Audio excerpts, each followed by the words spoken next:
Welcome to the Concordia Publishing House Podcast, where we consider everything in the light of Jesus Christ, who is the same yesterday, today, and forever. I'm your host, Elizabeth Pittman. Every congregation needs to determine how it will organize in order to proclaim the gospel, administer the sacraments, and care for its members. While organizational details are never the main thing, if the mission and ministry of the church is to advance, our congregational leaders need to give attention to the way the congregation is organized. Our guest today is Dr. David Peter. David is the author of the new book, Organizing for Ministry and Mission, Options for Church Structure. He's also a professor and the dean of the faculty at Concordia Seminary in St. Louis. And he's going to walk us through some of the reasons why organization is never optional. But before we start our conversation with David, I'd like to thank our friends at the LCMS Foundation for their support of the CPH podcast. Imagine a future where your God-given gifts continue to benefit your family and faith after you've been called home to heaven. The LCMS Foundation can help you create a gift plan so that your assets, things like your retirement accounts, your home, or your land, will leave a lasting impact on the people you love and the ministries you care about most. Learn more about creating your gift plan at lcmsfoundation.org. Now on to our conversation with Dr. David Peter. David, welcome to the podcast. Thank you. It's great to be with you here, Liz. It's great to see you, and we've got a good topic to talk about that I think is a topic that we may not in our congregations pay enough attention to, and that is what it looks like to organize our congregations, or the structure, so that we can be most effective in our mission and ministry. So for our listeners, David is the author of a brand new book, Organizing for Ministry and Mission, Options for Church Structure. So we're just going to jump right in. Why do we need organization in the church? Well, I would say, first of all, because the church is an organization. Congregations are organizations. The IRS, your local government, will view your congregation as an organization, faith-based organization, of course, but an organization nonetheless. And we ought to, as church members, see our congregations as organizations as well. Not just organizations. We're more, we're more than that. We're also the body of Christ, okay? We are a supernatural, if you will, organism in the body of Christ, connected by the Spirit of God. But that doesn't negate the fact that we are also, each congregation is an organization. And so we should be giving attention to organizational dynamics. Why do you think that the need for organization is so often overlooked? Yeah, I have certainly seen that in congregations, experienced it myself. I think maybe there are a couple of reasons. The first is because organizations seem so mundane. So, people might say it's worldly. It's kind of, well, that's what the business world does, but we're the church and we don't need to give attention to that. Okay. So I think it's neglected maybe because of that kind of attitude that it's not spiritual enough. Okay. Maybe another reason why it's neglected is because it takes work, and people don't want to invest the kind of work that is necessary into really making a good organization and working on the organizational aspects of the congregation. Maybe a third reason might be, the 7 deadly words of the church. We've never done it that way before. Or we've always done it this way before. And so they're not really willing to consider any kind of change, even when it comes to organization. Well, I would imagine similar to having a good church management software for things like tracking attendance and all of the worship planning, just like having that type of system in place provides more time to do the mission and ministry of a congregation, having a good organizational structure for leadership and for how things run will, I think, in the long run, actually free up more time and energy to do the real work of mission and ministry. Absolutely. The organization and the organizational practices and efforts and so forth are always to support ministry and mission. And that's why the title of the book is Organizing for Ministry and Mission. It's not for its own sake. We don't just organize for the sake of having an organization. It is in service to, it's for the sake of the ministry and mission of God's church. Exactly.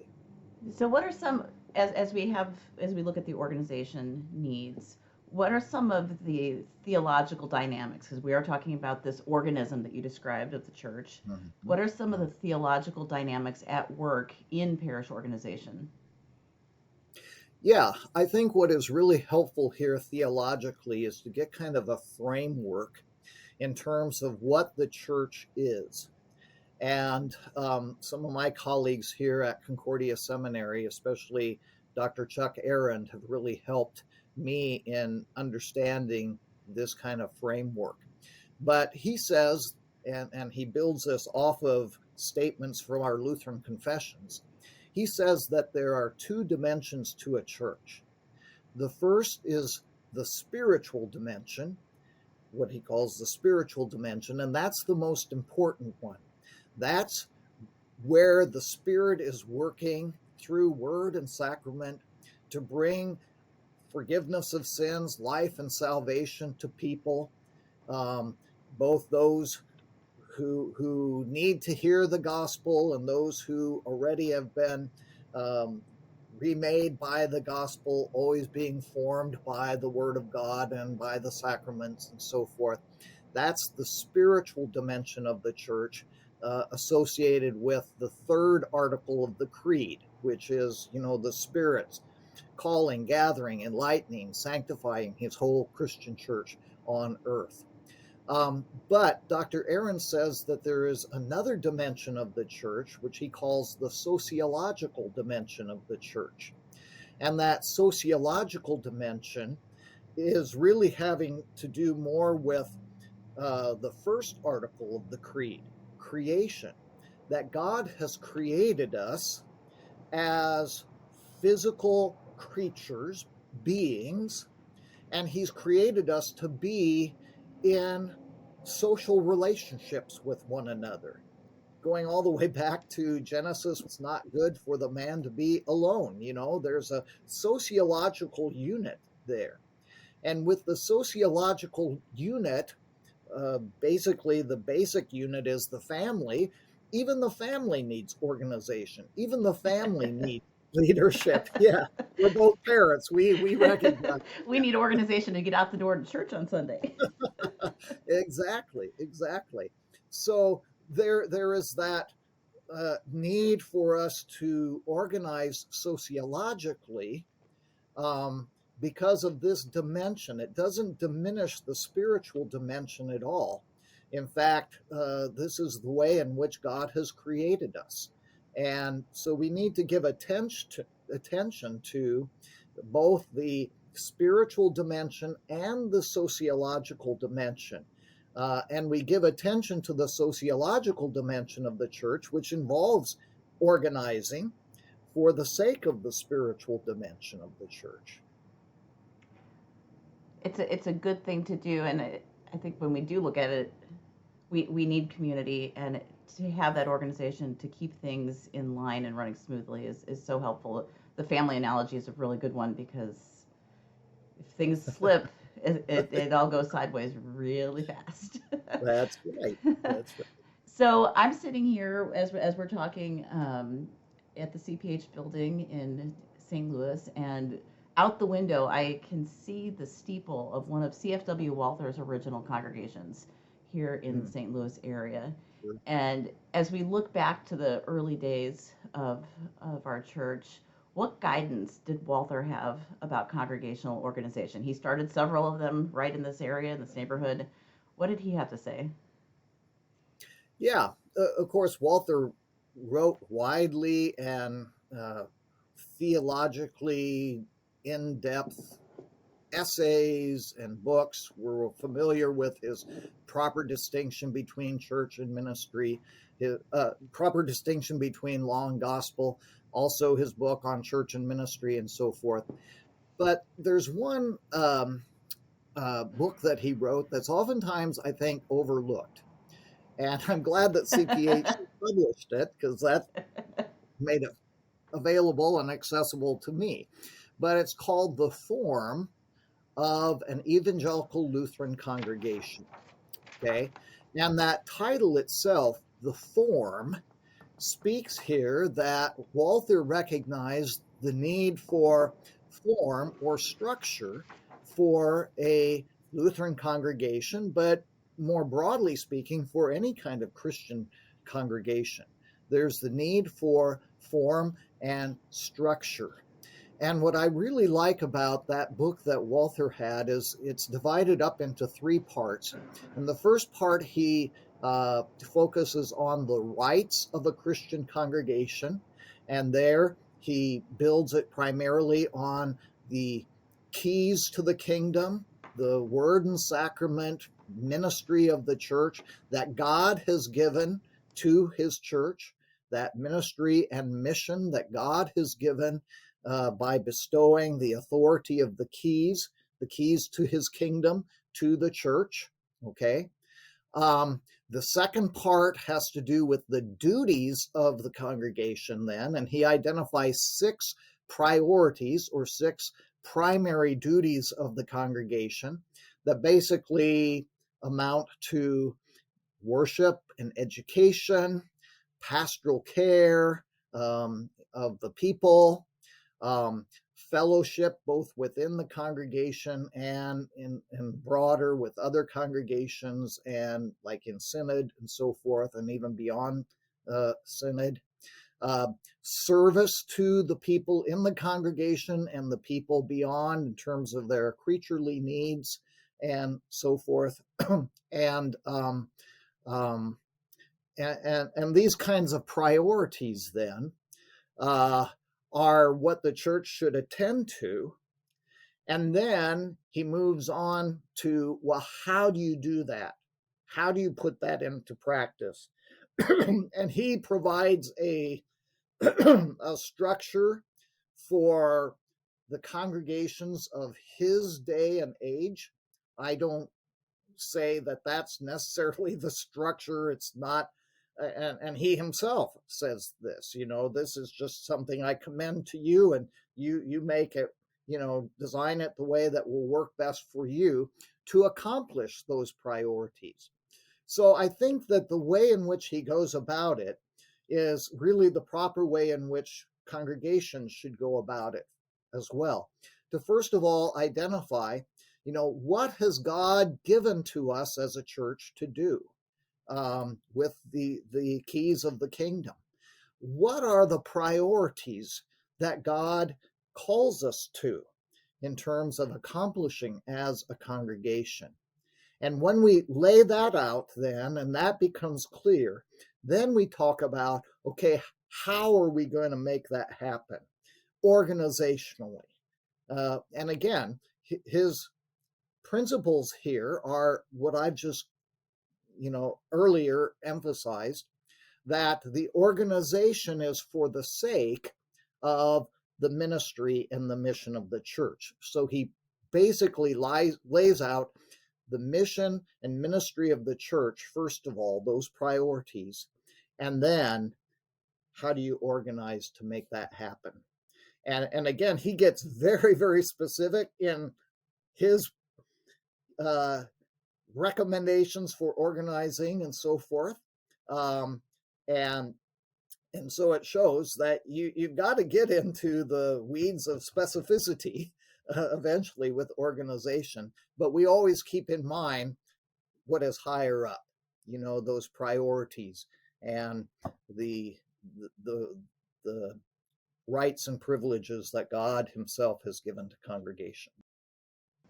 No, I like the intentionality and the recognition that it needs to be adaptable to each congregation and to look intentionally at where God has placed the congregation and the people around them to serve. I'm just thinking of our own congregation. For our listeners, David and I attend the same congregation in the St. Louis area. And just having gone through the strategic planning process, everything that played into that was done with the very, very strong focus on what are we here to do, who are we here to serve, and how do we do that. But then everything else flows from it, just like you described. So I think that intentionality and adaptability is really important. Yes. And I think those are two really key words there. The intentionality and adaptability are really, really important. well, and we know that no two congregations are the same, whether that be size, the community that they're serving. There's so many differences among congregations that it is important for them to find the right method of organization that works for them.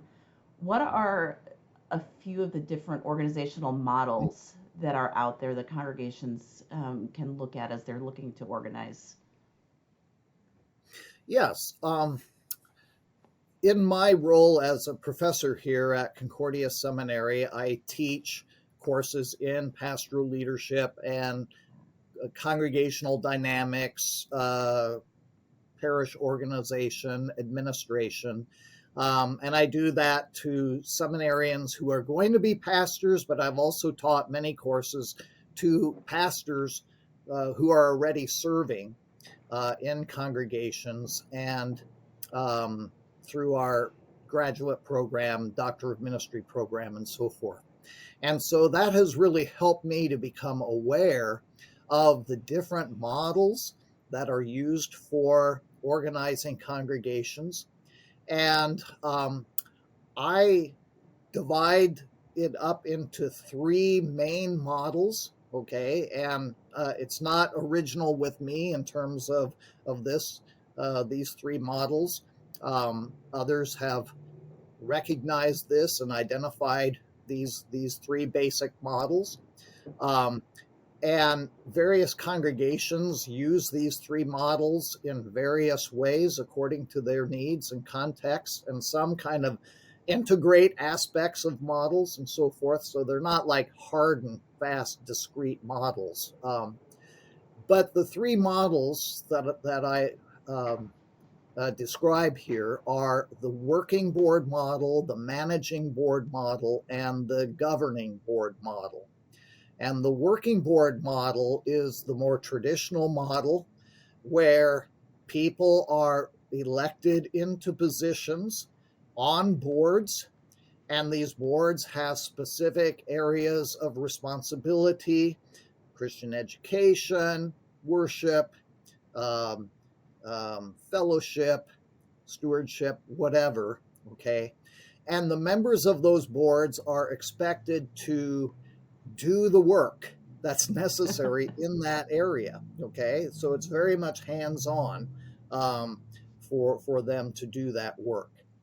The second model is the managing board model, and this is more streamlined, okay, where the people who are elected to officer positions oversee not really boards, but ministry areas, okay? And so you have lay people who are elected to oversee certain areas, but they are to manage those areas. They're not to do all the work, okay? So someone who oversees Christian education is not to run the Sunday school and administer all the small groups and Bible classes and so forth, but they are to manage that, to see that it's done, and to raise up other volunteers to, take on roles of doing. The volunteers that do it are being managed, okay? The third model is that of the governing board, and this is the model that is oftentimes referred to as policy-based governance. It was originally designed by John Carver, and so it's oftentimes referred to as the Carver model. And this involves a board of directors, those who are elected into this body that doesn't do the work. They don't even manage the work. They just set the direction for the work, usually through policies, the strategic direction, make fiduciary decisions and so forth and so on. And then they direct these policies and these directives to the paid staff. So it's normally congregations with that are large enough to have multi-staff, paid staff, professional staff, that they then carry out the principles and the policies that the board of directors has designed. Okay, so many congregations have moved into that model, but I do not think that is the single one model that every congregation should have. Many congregations that would not work very well. For some, it does. And so you've got to weigh the advantages and the disadvantages of each of these models. And that's what I do in this book, is I identify both advantages and disadvantages of the models and where a particular model might work best, where it might not work so well. Mm-hmm. How would a church know if it's selecting the right organizational model? Is it trial and error, or they run into major roadblocks? How will they recognize if they've chosen poorly? Yeah, I would look to two outcomes. The first is that the work is actually getting done, okay? That these priorities and responsibilities that God has given to his church are being carried out, okay? These tasks are being accomplished, okay? So that's the first thing. And the second thing is, are the people being fulfilled as they participate, okay? Are they finding fulfillment, a sense of that their participation is meaningful, that it actually brings them joy, and that it is something that brings them growth, that they feel like they are growing through the experience. And I would include in that spiritually growing spiritually through this experience. So those are the two kind of outcomes that I would really look for. Is the are the tasks being accomplished? Is the work getting done? Are the people being fulfilled who are participating at various levels? Leadership, management, actually the volunteers doing the work. That's what you're looking for. And if that's not happening, then you want to look at, well, why is it not happening? Okay. And what are the revisions or changes that we need to make it happen? And what are some options then if we don't feel like this model is working? What are other options that we should experiment with and maybe try? And so part of this book is just to make congregational leaders and pastors and professional staff aware of the lay of the land, so that they are aware of what are some of these other alternatives or options or opportunities that they might pursue. Well, and your comment about are the people being fulfilled? Every congregation needs volunteers. I mean, that any size of a congregation, you need volunteers to make things happen throughout the week. What advice would you have for members to get involved in the church and look for those opportunities to serve in various capacities? I apologize for the sirens going by down Jefferson, because you want the right people with the right skills and gifts in the right seats on the bus. And sometimes I think people can be either nervous or reluctant to get involved. What advice would you have for the lay folks among us? Sure. Yeah. Well, the first thing is that The church needs you, okay? As you yourself said, congregations of whatever size need the lay people to step up and to contribute in the work of the church. And this is how God designed it, okay? It isn't just kind of a necessary evil.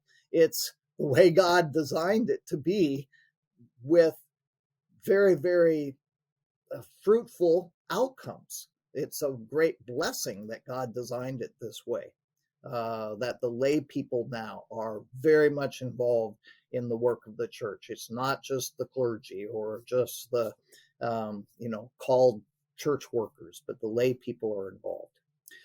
The second thing is that not only does the church need you, okay, but God gifts you. You mentioned the gifts. God gives every Christian gifts for serving in some way or another. Very different gifts. We see that oftentimes in the New Testament. Paul's description of the body and 1 Corinthians 12, Romans 12, and the different gifts that are given there. And so, not everybody's going to be able to serve as a congregational president or as a board director, okay? Some will serve, in helping wash the dishes after the fellowship event. All of those are important.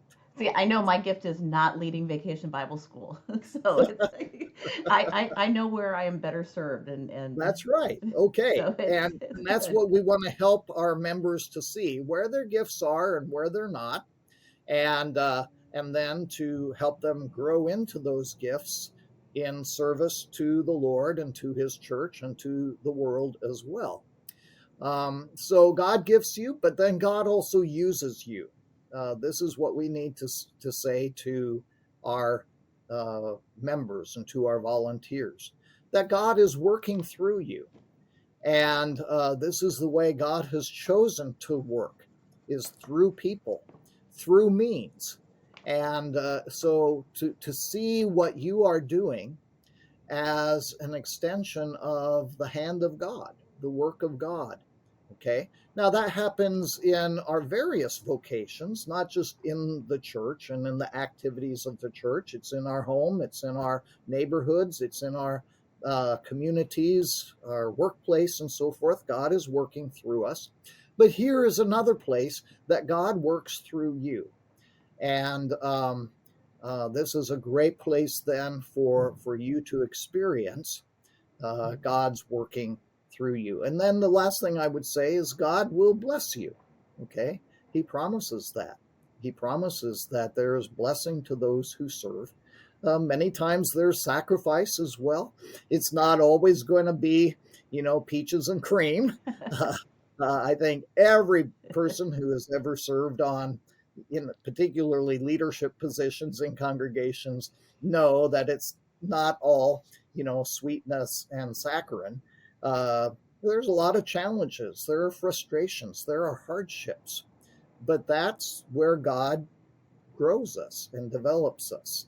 And ultimately, there is blessing in that too. Well, and as the body of Christ, when we come together and we each contribute according to our gifts, and there's something for everyone to do in a local congregation. It may not be every week, but there is some place that your gifts will fit.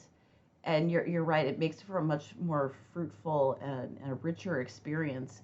One, you get to know people beyond just sitting in the pew and ducking out on Sunday morning. You get to know people who in turn, like, you care about them, they care about you, and it just makes for a stronger community, which is such a blessing to have. So listeners, if you're not involved in any capacity, find a way to talk to your leadership at your church and find a place that you fit.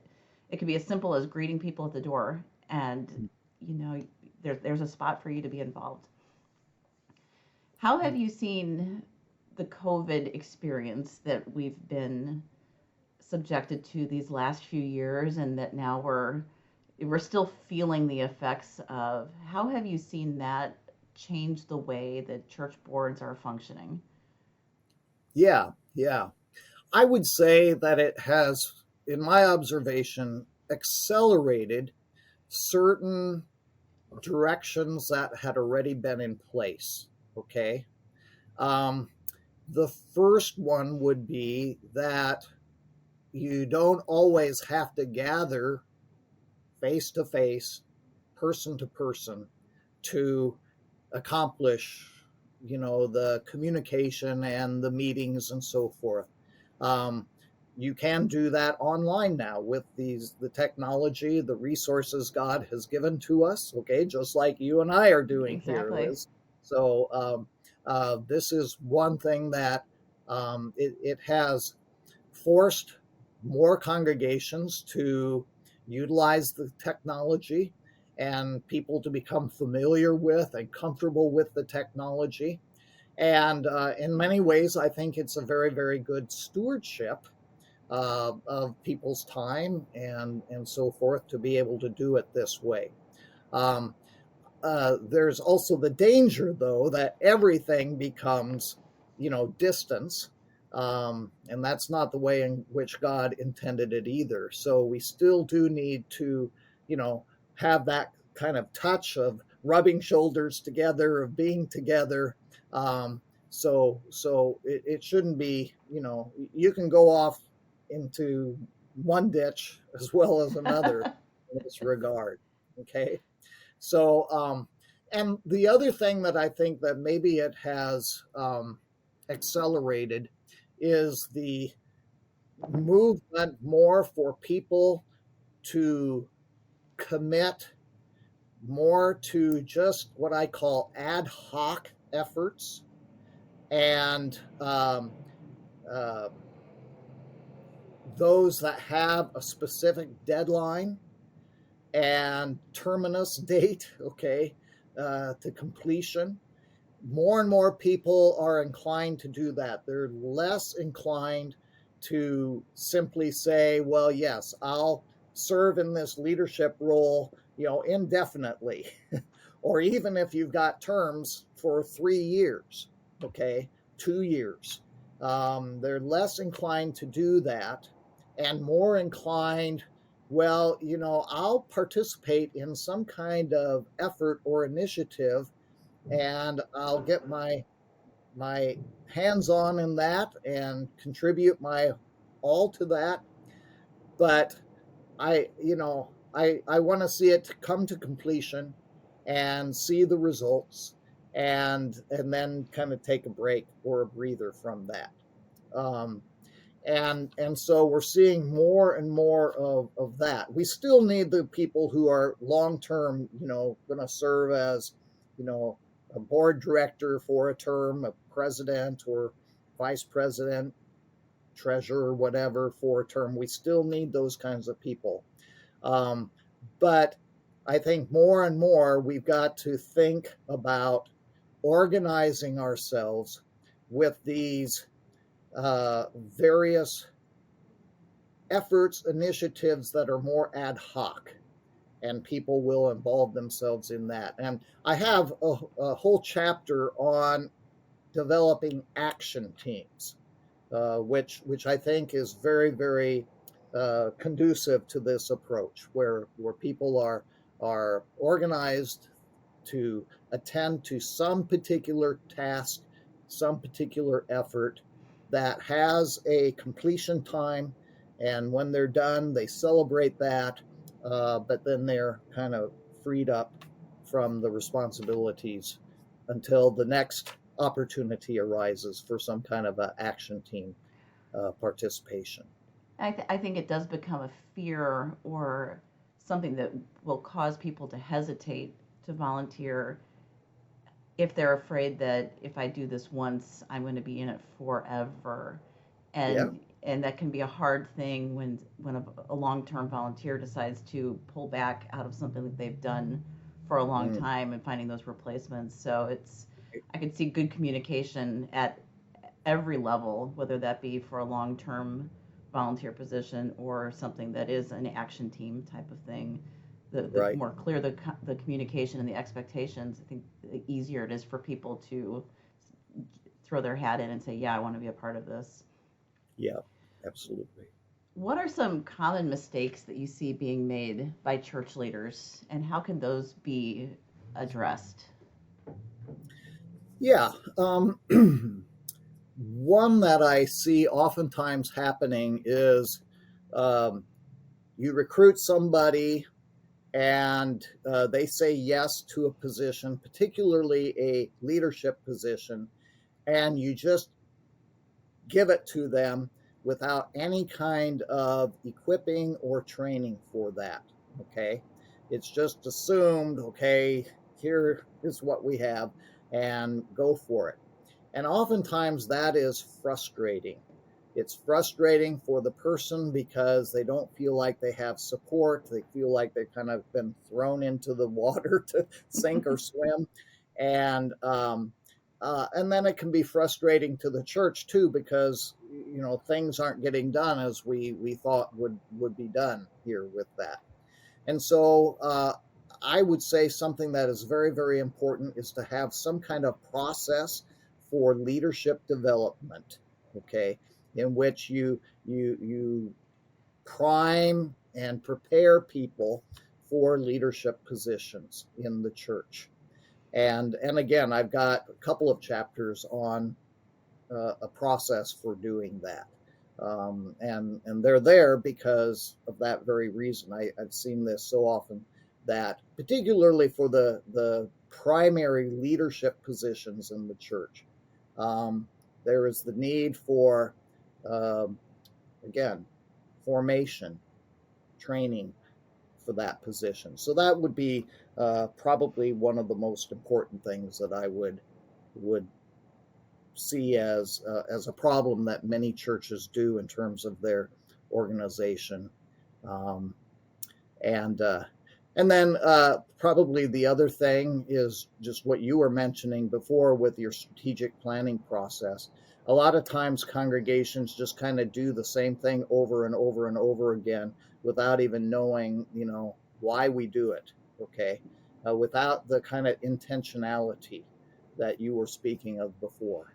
And so it's really important to have intentionality. And I think that strategic planning process is really helpful in that regard. Well, it's good to check in now and then on what you have been doing to see if it's still accomplishing the goals that you wanted it to when you began. And Right. it's very easy. Well, when we take your 7 words approach, well, we've always done it this way. Things can keep on going, and it can be hard to take a project that might be someone's pet project and to say it's time for this to end because of the fear of hurt feelings and such. Yeah. It can be a sensitive type of thing, but it is good to look at why you're doing what you're doing so that we achieve great results across the board. Right. I do have one other thing that I think that oftentimes churches neglect in the business of the church, and that is the spiritual resources. That sometimes for congregational members who participate in church boards and so forth, they sadly experience depletion spiritually, where this is spiritually draining to them. And it's a spiritually dry experience. Probably more than anything, that's a problem. That all these other problems we identified could arise. I think that's the biggest one. Um, this should not be a spiritually draining experience for people. It should be a spiritually enriching and nurturing experience for them. And and so I do also have a chapter on how to integrate spiritual practices, spiritual growth, um, the means of grace, the way in which God's Spirit works to nurture us into the business of the church, into the board business and so forth of the church. Well, it's so important because you're right. When you're seeing how the sausage is made, for lack of a better phrase, and you aren't being balanced with the nurturing, it can lead to the frustration and the dread and the, oh my goodness, what is going on here?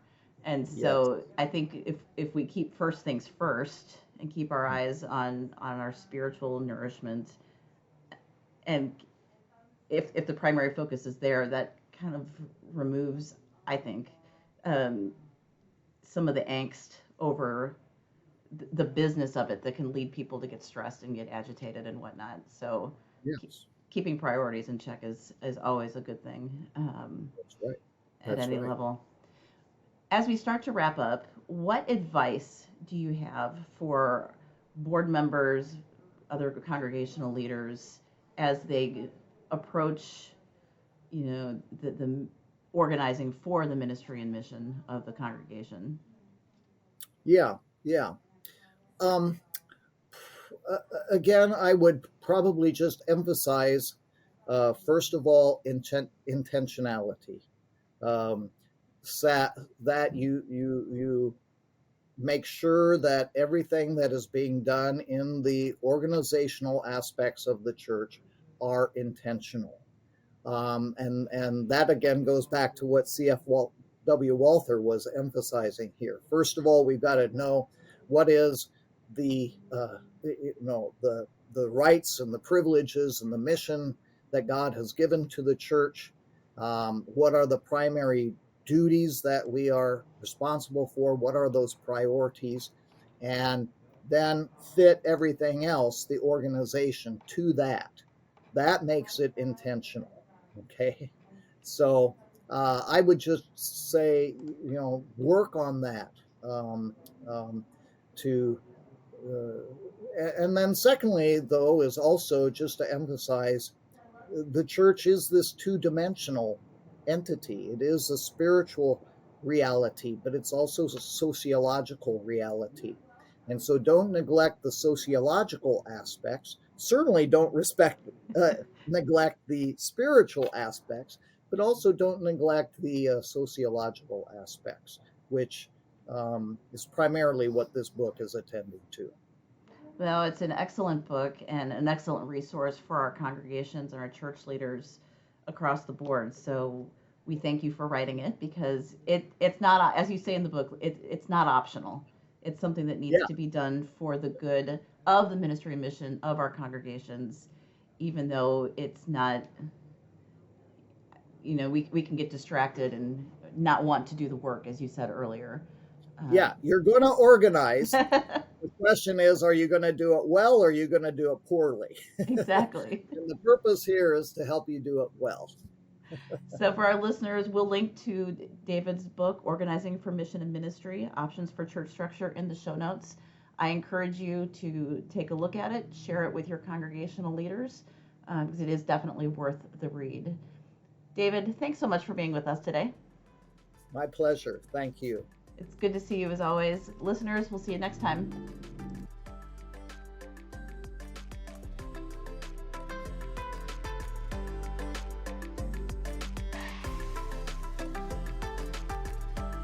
Thank you for joining us on this episode of the Concordia Publishing House Podcast.